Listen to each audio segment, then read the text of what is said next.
Bonsoir à tous, merci d'être présents ce soir pour cet événement We Are French Touch.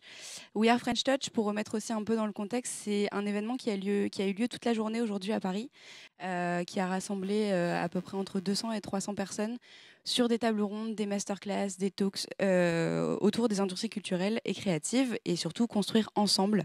Donc notamment Margarita, notre directrice, qui s'excuse de ne pas être là ce soir, mais elle était présente sur une intervention à Paris et elle a pu du coup présenter Louvre-Lens Vallée à tout cet écosystème qui est en train de se créer.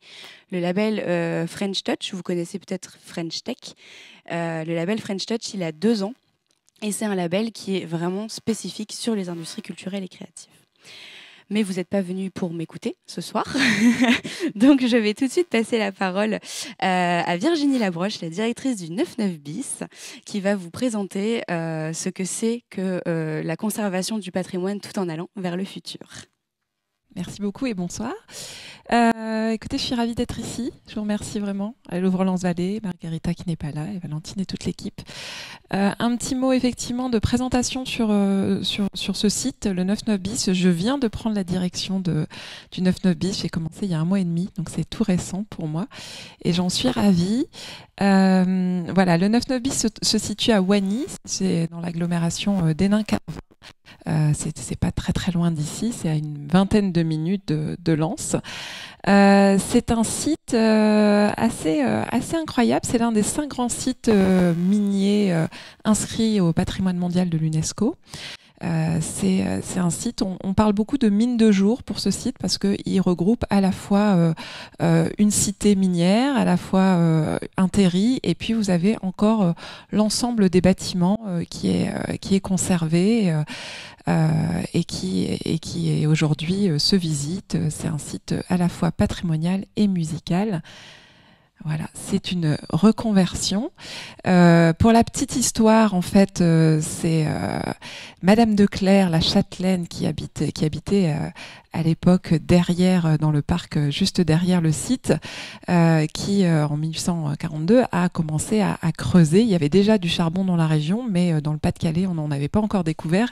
Et c'est à cet endroit que la première veine de charbon a été découverte pour le Pas-de-Calais. Et donc, alors on la soupçonne, Madame de Clercq, d'avoir déjà... elle disait qu'elle cherchait de l'eau, mais en fait, on pense qu'elle savait déjà qu'il y avait du charbon, parce qu'elle avait déjà préempté, elle avait déjà acheté tous les terrains autour. Donc, elle avait dû se dire que possiblement, il y avait du charbon sur ce territoire.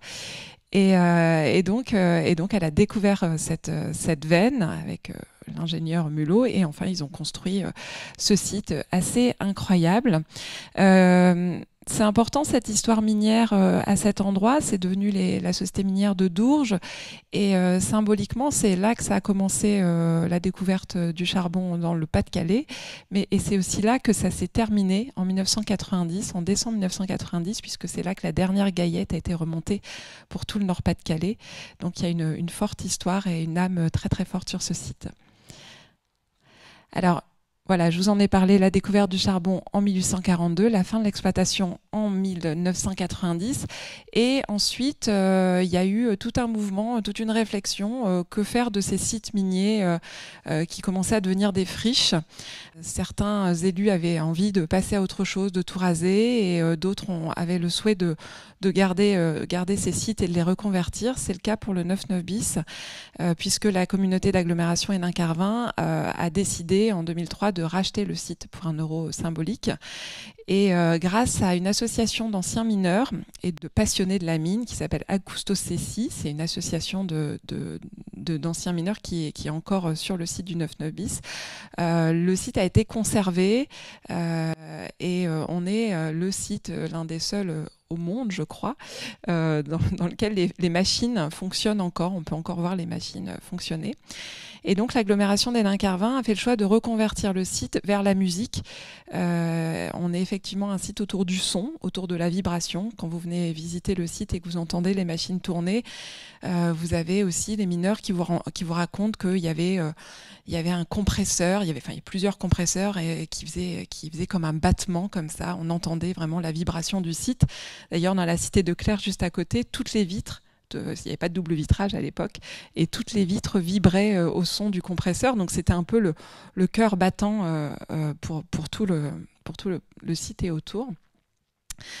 Et dans la grande histoire qui continue, en 2012, le bassin minier, plus de 340 sites sont inscrits au patrimoine mondial de l'UNESCO, dont la fosse 9 et la fosse 9 bis, donc ce carreau de fosse, le 9 bis, qui maintenant est aussi inscrit au patrimoine mondial de l'UNESCO, comme ces 4 autres grands sites qui s'étale pour le coup sur tout le bassin minier, dont la Cité des électriciens, dont vous entendrez parler juste après.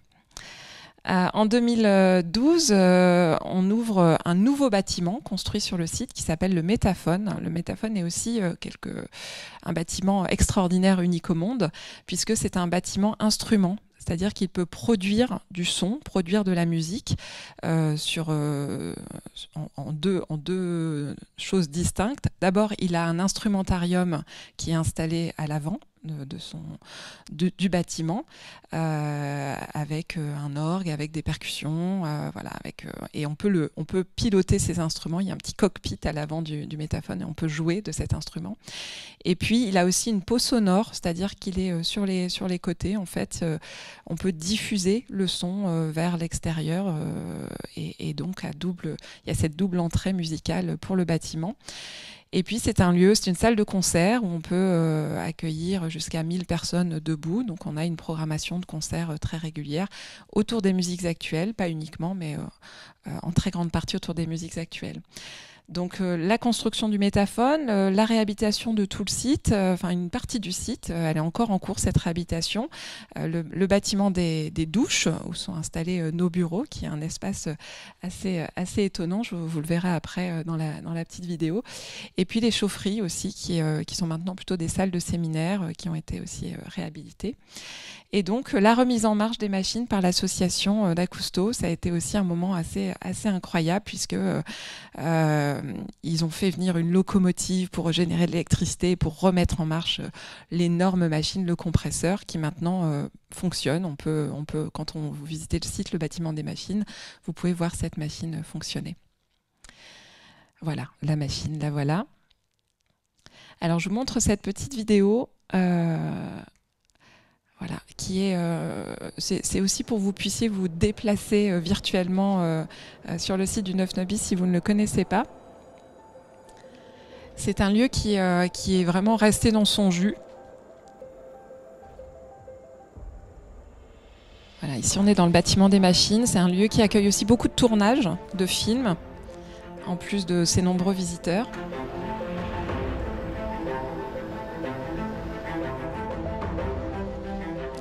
Ici c'est un couloir électrique, il y en a plusieurs.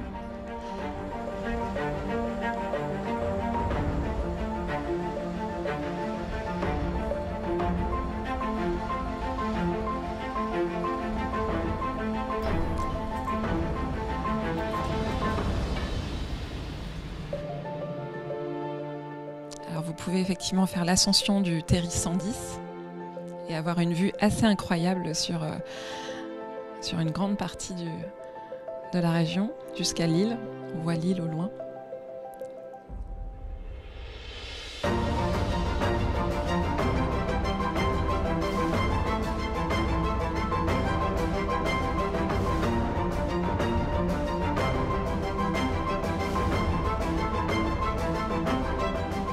Voilà, ce qu'on appelle la salle des douches ou la salle des pendus. Donc c'est un endroit où vous voyez les mineurs accrocher leurs vêtements et où ils prenaient leur douche. Il y a des douches collectives qui ont maintenant été réhabilitées.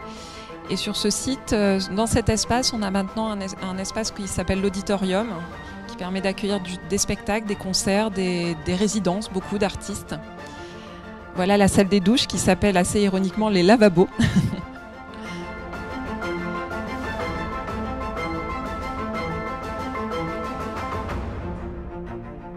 L'auditorium.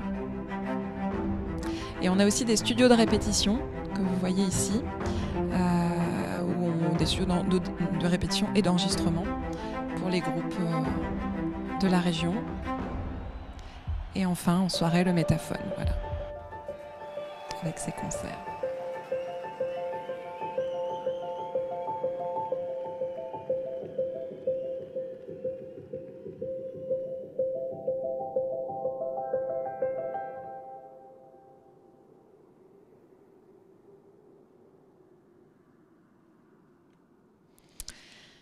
Alors le projet a 10 ans maintenant, depuis l'ouverture du Métaphone. On va fêter ces 10 ans en juin 2013.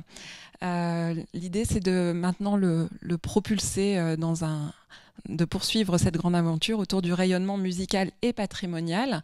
Le patrimoine, c'est vraiment le socle du projet. Vous l'avez découvert dans ce petit film, et c'est vraiment l'histoire qu'on raconte, les visites, les ateliers. On a un grand nombre de propositions à destination de tous les publics autour du patrimoine. C'est la programmation musicale qui va donner le tempo dans les années à venir. L'idée, c'est vraiment de croiser musique et patrimoine au maximum, d'avoir des sortes de temps forts qui existent déjà, mais il y en aura un petit peu plus encore à l'avenir. Et on a également du spectacle vivant, ce qui est un peu le fil conducteur de ces thématiques. On fête par exemple les fêtes de la Sainte-Barbe chaque année, surtout sur l'ensemble du territoire aussi, avec la communauté d'agglomération Lens-Liévin. On a un festival de métal qui s'appelle le Tyrone Fest, qui est aussi un rendez-vous très attendu, les Journées européennes du patrimoine, bien sûr, et puis d'autres événements, les Rutilants au mois de juin. Et l'idée, c'est vraiment à chaque fois de pouvoir mêler musique et patrimoine, de pouvoir proposer au public, finalement, aux visiteurs, de découvrir le site, mais aussi d'avoir une expérience un peu complète, assez immersive. Vous pouvez revivre un peu l'expérience de la mine, en tout cas la mine de jour, de comprendre comment ça se passait pour tous les métiers qui n'étaient pas qui étaient autour de la machinerie, autour du terri, et puis également enchaîner et passer votre soirée au Métaphone ou ailleurs, puisqu'il y a des concerts dans tous les espaces, et découvrir un de vos artistes préférés ou autre, quelqu'un que vous ne connaissez pas, que vous avez envie de découvrir. On a un espace d'exposition aussi qui se trouve donc dans le bâtiment des douches. Là, vous avez ici un exemple d'exposition. Et puis, dans l'idée du projet que j'ai proposé pour les prochaines années, c'est aussi d'ouvrir un lieu de vie qui soit ouvert sur son écosystème. Ce site, en fait, il est très grand. On accueille aussi, il y a aussi les bureaux de la mission bassin minier. Il y a un bâtiment tertiaire, donc on est plusieurs à occuper ce site. Et l'idée, c'est de l'ouvrir vraiment sur son écosystème. Il y a la plateforme Delta 3 qui est toute proche. Donc, voilà, de faire des choses très festives en extérieur pour accueillir les publics, d'être vraiment dans quelque chose de très convivial. Et de penser aussi le lieu comme un lieu de vie, avec possiblement dans les années à venir, en tout cas je croise les doigts pour ça, un restaurant qui pourrait ouvrir sur le site, qui était dans le projet initial et que j'ai reproposé là dans le projet aux politiques, à l'agglomération. Et puis dans ce qui va arriver aussi assez prochainement, en tout cas je l'espère, c'est un parcours de visite en autonomie. À ce jour, le bâtiment des machines, vous pouvez le visiter uniquement avec un médiateur du patrimoine. Là, dans l'idée, c'est de pouvoir proposer un parcours d'interprétation. Vous pourrez visiter en autonomie le bâtiment des machines, avec un parcours autour du son, autour de la lumière, quelque chose d'assez aussi immersif, et vous comprendrez comment fonctionnaient les compresseurs, les convertisseurs, les ventilateurs, etc. Alors ça, c'est la chaufferie qu'on avait remise pour une occasion. C'était pour les fêtes de la Sainte-Barbe, d'ailleurs, en café un peu d'époque. Et puis, autre axe du projet, la transmission, le développement des nouveaux publics. Je vous l'ai dit, c'est à la fois un lieu de concert, c'est à la fois un lieu autour du patrimoine. Il y a aussi tout un volet de sensibilisation. Dans l'équipe, on a 3 musiciens intervenants qui travaillent beaucoup avec les écoles du territoire. On a aussi, et ça c'est assez particulier, on fait aussi de l'accompagnement de jeunes artistes. On accompagne entre 8 et 10 artistes, des amateurs en phase de devenir professionnels, qui reçoivent un accompagnement très personnalisé tout au long de l'année. On leur fait rencontrer des labels, des coachs vocaux. Enfin voilà, c'est très, très adapté, comment réaliser un clip, etc. Donc tout ça fait partie de la transmission. Moi, j'ai très envie dans le projet qu'on partage partage aussi la programmation. Donc on va proposer à des jeunes du territoire de devenir programmateurs, de créer un comité de programmation en fait, et de pouvoir organiser de A à Z un concert au Métaphone, vraiment de la première idée de qui on invite comme artiste jusqu'à la venue, l'accueil, la communication, etc. Qu'est-ce que c'est que d'être programmateur dans les musiques actuelles? Tout le monde se dit, ah, mais ça doit être extrêmement facile, il suffit de passer un petit coup de fil et les artistes arrivent. Et bien, pas du tout. Donc voilà, c'est aussi transmettre à cette jeunesse, voilà, d'être un peu finalement, oui, d'être des passeurs et puis de donner envie d'aller vers les musiques actuelles, à la fois d'être créateur et puis aussi de créer des envies sur nos métiers. La venue des publics, la pensée à l'échelle locale jusqu'à l'échelle globale, parce qu'effectivement, on est sur un territoire plutôt éloigné de la culture, du coup essayer de les faire venir, de rendre curieux les habitants de la cité à côté qui ont beaucoup fréquenté le site quand il était en activité et qui le connaissent un peu moins peut-être maintenant qu'il a été reconverti. Et puis je parle d'échelle globale parce qu'on est aussi, on bénéficie aussi comme les autres sites inscrits au patrimoine mondial de l'UNESCO, on a aussi une mission d'attractivité touristique. Donc c'est vraiment penser cette communication à l'échelle nationale, européenne et internationale. Donc ça, on y travaille. On y travaille aussi avec la mission Bassin Minier. Et enfin, le déploiement d'un projet hors les murs.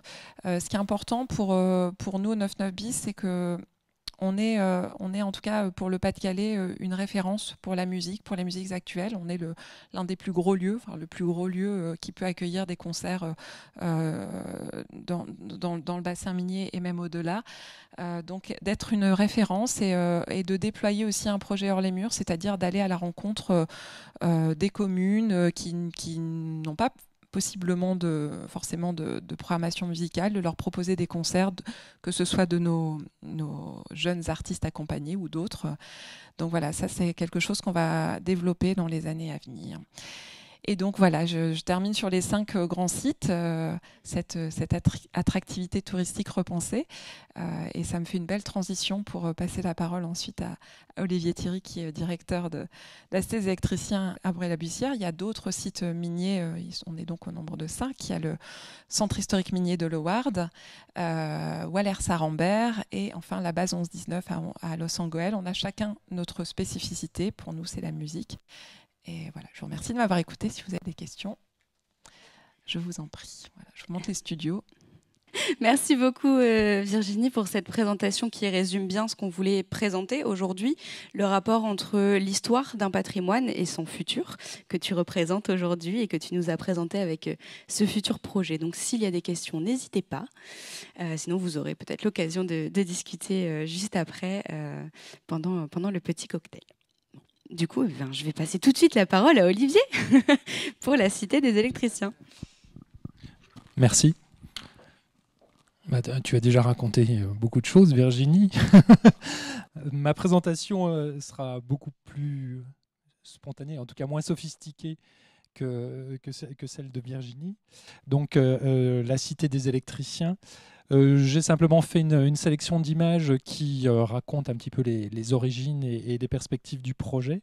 Donc, la Cité des électriciens, donc, comme Virginie vient de l'indiquer, l'un des 5 sites porteurs du label UNESCO.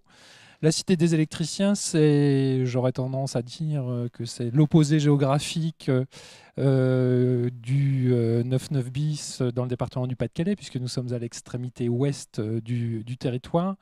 Et je dirais qu'on est aussi l'opposé parce que ce site est tout sauf spectaculaire. Et c'est un site qui est tout sauf être un site de grande envergure. C'est simplement une quarantaine de logements, de tout petits logements, 40 mètres carrés, qui n'ont aucun intérêt historique au sens de l'histoire classique. Il ne s'est jamais rien passé de spectaculaire. C'est simplement quelque part un site qui, par une succession de décisions collectives, est devenu un monument du quotidien et où l'enjeu, c'est justement de s'embarquer, d'embarquer la population, que ce soit les habitants du territoire ou que ce soit nos visiteurs, dans ce travail de mémoire collective, mais en l'abordant sous un angle qu'on n'avait pas jusqu'à présent eu le temps ou imaginé aborder. Et donc je voulais simplement démarrer cette présentation par cette photographie cette carte postale en fait, qui est la seule image que l'on a à peu près, alors qui date des années 1900. La Cité des électriciens a été créée entre 1856 et 1861, mais c'est la plus vieille image dont on dispose et qui donne un petit peu l'esprit des lieux de ce coron, donc, qui est le plus ancien du Pas-de-Calais. Coron qui a été construit donc, pour héberger les ouvriers de la mine de Bruay, que l'on voit au fond de la photographie et qui est devenu le centre, qui a été le centre de la ville, qui a été construit dans les années 80. Je disais donc un monument du quotidien, donc, où tout l'enjeu c'est de construire une histoire collective sur vraiment des bribes de mémoire familiale, alors même si on est beaucoup aidé quand même aussi par les archives des houillères qui ont consigné en fait, en tout cas la vie administrative des habitants de la cité, des 2000 personnes à peu près qui ont donc au cours de 120 ans ont vécu dans la cité, puisque en fait j'aurais peut-être dû commencer par là, le droit d'habiter, de bénéficier d'un logement était lié au fait d'être mineur, ça faisait partie effectivement quelque part des éléments de contrat de travail. Et donc notre base de travail, notre matière en termes de mémoire est extrêmement ténue, c'est ce genre d'illustration. Et en même temps, ce qui est extrêmement fascinant, c'est que par exemple, la petite fille que vous voyez là sur la photo, aujourd'hui, c'est notre première ambassadrice à la cité, puisque donc la cité a été habitée jusqu'en 2014, et donc on est vraiment dans l'histoire en train de se faire.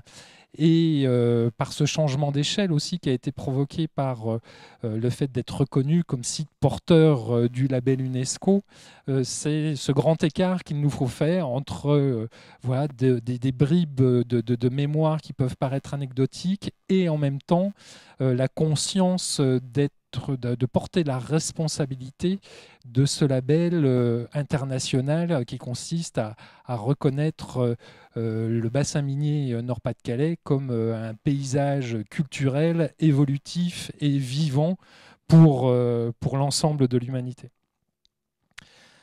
Donc je disais que la cité a été habitée jusqu'en 2014 et dans le développement du projet, alors même si les choses n'ont jamais été explicitement formulées comme ça, pour moi tout relève quelque part de la démarche design, de la pensée design, c'est-à-dire qu'on on n'a pas attendu, si vous voulez, d'organiser un projet de réhabilitation pour tester des idées. Et en fait, c'est dès l'année 2007, une période à laquelle la ville de Béthune a été lauréate des capitales régionales de la culture, qu'on a entrepris de tester des initiatives culturelles sur ce bout de quartier qui tombait en déshérence. Alors après, il y a eu aussi des épiphénomènes, hein, puisque à peu près à la même période, il se trouve qu'un producteur de cinéma cherchait le coron le plus dégradé des Hauts-de-France pour tourner un film qui est devenu Bienvenue chez les Ch'tis.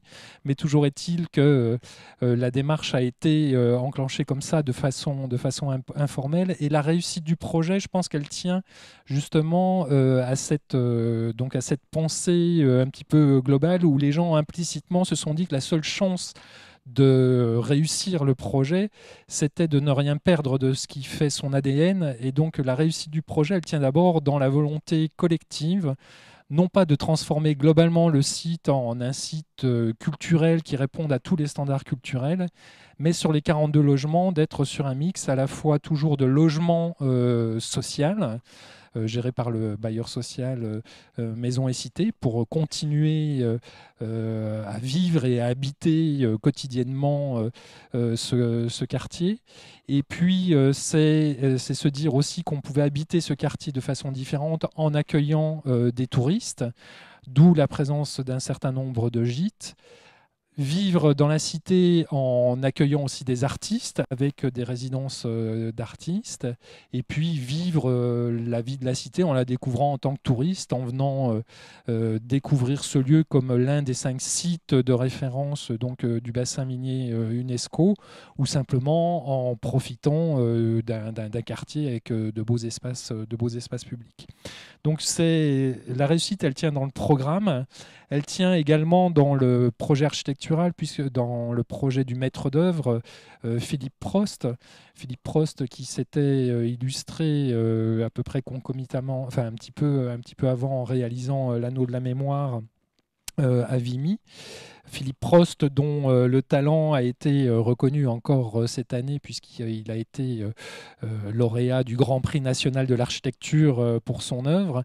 Et c'est vrai que, bon, là j'ai volontairement choisi des images de chantier, je me suis dit que j'étais pas là pour vous séduire, mais simplement pour raconter une histoire. Et c'est vrai que ce qui est quand même intéressant, c'est la justesse de sa proposition entre à la fois une intervention réhabilitation monument historique très rigoureuse, et en même temps un geste architectural contemporain assumé avec ce pavillon rouge.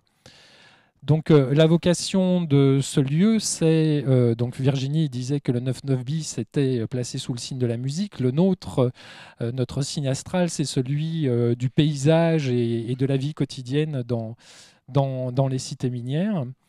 Donc c'est cet ensemble architectural donc, qui a été inauguré donc, en 2019, à la veille de la pandémie que nous avons traversée, et qui aujourd'hui est en train de se mettre en œuvre dans le cadre d'un projet culturel qui se veut exemplaire de la démarche initiée à l'échelle de l'ensemble du bassin minier pour la reconnaissance donc, au titre de patrimoine mondial de l'UNESCO. Et je pense que les images parlent d'elles-mêmes. Je pense que l'un des grands défis qui est le nôtre, c'est d'abord d'être conscient de l'importance en termes d'image de marque pour le territoire, et le fait que autant on va au 9-9 bis pour aller se conforter aussi dans l'idée de ce qu'était l'ampleur de cette épopée minière, autant nous, l'enjeu, c'est clairement de casser les stéréotypes qui ont pu coller à l'image du bassin minier, d'images en noir et blanc, d'images un petit peu tristes. Et c'est donc une attention un petit peu de tous les instants sur les images, enfin le fait que le bassin minier est un territoire très coloré, très contrasté, très, très positif. Et c'est ce qu'on essaye de véhiculer dans le projet culturel dans lequel j'embarque à la fois mon équipe, donc une équipe d'une 15aine de personnes, et au nom de la communauté d'agglomération de Béthune-Bruay, qui est le propriétaire du site et qui est, avec la ville de Bruay, l'un des 2 contributeurs de l'établissement public de coopération culturelle. J'en profite pour souligner effectivement que le projet est également financé par le département, la région, le ministère de la Culture. Et l'enjeu, c'est vraiment, comme vous le voyez sur cette image, c'est d'assumer de façon résolument contemporaine, créative, ce qui fait l'identité populaire, on va dire, du bassin minier. Et en l'occurrence, là, il s'agit d'une parade que nous avons organisée durant un petit temps festivalier que l'on a institué en 2022 qui s'appelle Vacances à Gardincourt. Donc l'idée, c'est clairement d'être voilà, dans l'état d'esprit des habitants du bassin minier, et de montrer aussi qu'on pouvait se dépayser tout en restant chez soi. Et donc c'est ce qui fait la force et l'intérêt et la chance de la cité des électriciens, c'est de ne pas avoir de feuille de route préétablie, imposée en matière musicale ou en matière muséale, mais c'est plutôt de se dire qu'on est un petit peu dans un lieu clé qui est une porte d'entrée, j'ai tendance à dire de plein pied, où l'enjeu numéro 1, c'est que les gens se sentent d'emblée chez eux, d'emblée accueillis. Et l'idée, c'est qu'ensuite, ils aillent rebondir sur d'autres sites patrimoniaux pour aller dans un véritable musée comme à Le Ward pour approfondir leur expérience ou autre. et de proposer donc des rendez-vous décalés durant ce festival. Ça, ce sont quelques images de l'édition Gardincourt de 2022. Donc l'idée, c'est aussi d'être sur un mix où on est à la fois sur une part très créative avec des artistes pointus, avec une vraie notoriété nationale et internationale, et en même temps, dans ce mix, d'emmener avec nous aussi des expressions culturelles parfaitement authentiques. Et en l'occurrence, là, on s'est retrouvé sur cette édition avec les Majodance d'Auchel qui sont venus se produire et en emmenant avec elles l'ensemble de leur famille, mais en même temps étaient réunis pour ce festival les créateurs que nous avions invités pour revisiter les différents logements. Créateurs qui sont soit des plasticiens, soit des designers, des auteurs, vraiment toute proposition, enfin toute démarche artistique confondue. L'important étant d'être sensible aux valeurs de convivialité, à la culture, aux différentes formes de culture populaire, et en même temps d'avoir une vraie exigence en termes de production et de restitution. Voilà, c'était simplement ces quelques images-là. Voilà. Et je voulais simplement conclure en disant que voilà, on se rejoint complètement avec l'ensemble des intervenants de cet après-midi pour porter effectivement ce territoire qui est en plein renouvellement. Et nous, à la Cité des électriciens, on est effectivement très honorés et très surpris d'être très observés aussi par les médias, par le potentiel d'image que ce site qui aurait pu rester dans la plus pure confidentialité, cette responsabilité justement de porter haut les couleurs du bassin minier. Et voilà, on en est très fiers d'être dans cette démarche collective et qu'on veut volontairement partager. Et en fait, en regardant les intervenantes de cet après-midi, il faut aussi dire que cette réussite, c'est à la fois des valeurs partagées entre personnes, entre responsables, d'une mission collective, d'une mission d'intérêt général. Et c'est vrai que dans notre organisation aussi, intrinsèquement, tout est organisé pour qu'il y ait une fluidité et une coordination à peu près naturelle et fluide de nos actions. Mais ce sont vraiment nos valeurs, les valeurs humaines qu'on souhaite, qu'à la fois on partage, je pense, et qu'on souhaite partager avec le plus grand nombre qui font la réussite de ce projet collectif au-delà de nos propres témoignages individuels. Voilà. Merci. Merci à toi, Olivier, pour cette présentation. Et puis, on va finir le tour du pôle métropolitain de l'Artois aujourd'hui, en fait, par la CAL, du coup, par la communauté d'agglomération Lens-Liévin. Et je vais tout de suite laisser la parole à Ludivine de Autour du Louvre-Lens, qui va nous parler de tout ça. Merci, donc bonjour à tous. Je suis très ravie de pouvoir échanger avec vous et de vous présenter la mission autour du Louvre-Lens et ce que nous faisons. Merci à Virginie et à Olivier pour avoir présenté leurs deux sites qui font partie justement de la destination autour du Louvre-Lens. Donc moi je suis chef de projet design et innovation au sein de la mission Hall autour du Louvre-Lens de Pas-de-Calais Tourisme, donc l'une des 3 destinations. Donc la destination, c'est une destination qui s'est co-construite avec l'ensemble des partenaires. Donc une destination qui s'est construite justement avec l'arrivée du musée du Louvre-Lens et l'inscription du bassin minier au patrimoine mondial de l'UNESCO. Donc la destination, elle s'est construite avec tout un collectif. Comme tu le disais, Olivier, c'est vraiment un territoire qui s'est construit collectivement avec tous les partenaires. Et justement, le pari était parler de comment, voilà, entre le patrimoine et la construction d'une destination, comment justement on vient sublimer tout ce patrimoine avec des éléments de modernité. Et aujourd'hui, c'est ce que nous faisons. C'est avec l'ensemble des partenaires, donc les 5 grands sites miniers, avec les acteurs culturels, les acteurs touristiques, on construit cette destination. Donc nous, notre singularité pour construire cette destination, elle est simple. C'est que c'est une démarche de co-création, mais aussi une démarche design. Donc on travaille avec plusieurs designers pour justement impulser toute cette créativité. Et cette créativité, comment elle s'inspire? Elle s'inspire justement du patrimoine. Et c'est ça qui est super intéressant et enrichissant. C'est comme tu disais, Olivier, c'est que aujourd'hui, avant, on était là, on disait le Nord, il fait gris, il fait pas beau, c'est pas top, il y a rien à faire. Et on avait aussi un territoire qui avait envie d'aller plus loin dans des démarches, qui avait envie.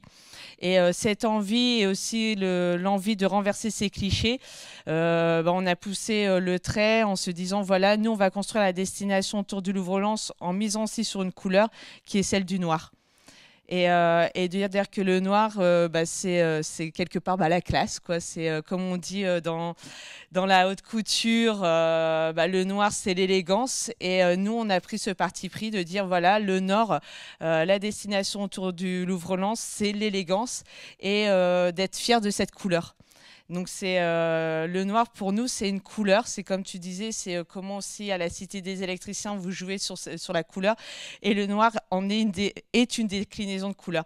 Donc pour nous, cette couleur, c'est la mise en valeur du patrimoine et aussi de créer toute cette dynamique créative. Donc on mène différents projets forcément pour développer toute la destination, tout le développement touristique. Donc ça va des produits souvenirs qu'on peut avoir. Donc on travaille avec des designers, avec des artisans, des entreprises locales à faire des produits qui reflètent vraiment les valeurs de la destination. Donc je vais vous parler par exemple d'un produit où on a trouvé ça super et on a tiré le fil jusqu'au bout. Ça a été justement la lampe de mineur. Donc la lampe de mineur, c'est vraiment un objet qui est très fort, qui est emblématique. Et c'est vraiment quelque chose de super fort, notamment à la au musée de Leeuwarden, où vous avez toute cette lampisterie, où vous pouvez voir toutes les lampes de mineurs, toute l'évolution. Et on sait que c'est quelque chose qui est très fort. Et du coup, nous, on s'est lancé le défi en lançant un concours design pour repenser cette lampe de mineur. Donc, on a fait, plusieurs designers ont répondu et on a créé cette nouvelle lampe de mineur qui est un photophore où, avec justement une bougie qu'on vient mettre à l'intérieur, elle passe du noir au blanc. Et du coup, quand on a sorti le produit, donc ça a été un partenariat avec des designers, avec la Porcelaine de Limoges, avec d'autres entreprises locales. Et est venu que cette lampe est sortie justement à la 2e édition de la Sainte-Barbe. Donc la Sainte-Barbe qui est vraiment l'événement des mineurs qui se déroule début décembre. Et justement, la lampe sortait à ce moment-là. Et la Sainte-Barbe, ça a été aussi un événement que nous avons porté parce que à un moment donné, tous les partenaires de la destination autour du Louvre-Lens se sont dit il faut quelque chose de fort, un événement fort qui nous lie tous entre nous. Et est sorti, on a envie de repenser la Sainte-Barbe et de construire quelque chose de nouveau. Et donc, à cette occasion-là, nous avons en même temps dit, on lance la lampe de mineur. Donc, on était là, on se dit, comment ça va être perçu parce que vous avez aussi les anciens mineurs qui sont très attachés justement à leur patrimoine et à toute cette histoire. Et du coup, c'était vraiment génial. Et je me rappelle vraiment des retours de ma collègue Justine qui me disait qui était avec les associations de mineurs et elle leur a présenté cette nouvelle lampe. Et ça les a vachement émus et ils étaient super contents parce qu'on aurait pu avoir ce retour, mais non, vous touchez à notre patrimoine, non, notre lampe de mineur, elle est comme ça, elle n'est pas autrement. Et quand on leur racontait toute l'histoire de cette lampe, comment elle a été construite, comment les designers se sont inspirés justement de tout ce patrimoine, de toutes ces richesses, et comment cette nouvelle lampe venait entretenir toute cette histoire, c'était magnifique. Et je me rappelle que notre collègue Justine, elle est arrivée dans le bureau et elle nous a dit, parce qu'on était là, on avait un petit peu peur justement des réactions qu'on allait pouvoir avoir, et elle nous a dit, ils étaient super contents et ils l'ont trouvée super belle. Et là, on s'est dit, waouh, on a réussi dans un objet moderne avec des designers à retranscrire et à sublimer tout ce patrimoine. Et nous, aujourd'hui, notre travail, c'est comme ça qu'on le fait, c'est qu'on le construit avec l'ensemble de nos partenaires et avec des designers qui viennent s'inspirer de toute cette richesse patrimoniale pour justement en apporter des éléments de modernité. Et donc, du coup, quand on dit, voilà, patrimoine et renouveau, nous, voilà comment aujourd'hui on le travaille et comment on le travaille au sein de nos projets et avec l'ensemble de nos partenaires. Donc, j'ai plein d'exemples comme ça. Donc, celui-là qui est un produit. Après, on a aussi fait un événementiel qui s'appelle Hyper Noir. Donc, vous imaginez le nom. On se dit Hyper Noir, mais qu'est-ce que c'est que ça et tout. Donc, c'est un événementiel qu'on a co-construit avec tout l'ensemble de nos partenaires. Donc, avec 45 métiers de bouche de la destination autour du Louvre-Lens, avec les 5 grands sites miniers, avec les acteurs culturels, avec les hébergeurs, avec des entreprises. Et on s'est posé la question, voilà, comment on pouvait mettre en valeur toute la créativité de la destination autour du Louvre-Lens en proposant des virées inattendues et en prenant le parti pris que le fil conducteur, c'était le noir. Comment on allait proposer des expériences avec comme thématique le noir. Et donc, du coup, on a créé la première édition. La deuxième édition aura lieu en 2023. Et c'est vraiment avec tout l'ensemble de nos partenaires qu'on fait ça. Et voilà comment nous, on travaille le patrimoine avec nos partenaires, comment on les accompagne. Comme vous disiez, Olivier et Virginie, c'est ensemble. C'est aussi 5 grands sites miniers qui aujourd'hui accompagnent eux-mêmes sur leur site des projets créatifs. Donc, tu disais la démarche design, Olivier, les plasticiens, les artistes musiciens. C'est toute cette richesse créative qui fait que cette richesse créative, en s'inspirant du patrimoine, c'est là où on y arrive et c'est gagnant-gagnant. Parce que du coup, on implique des dynamiques avec les habitants.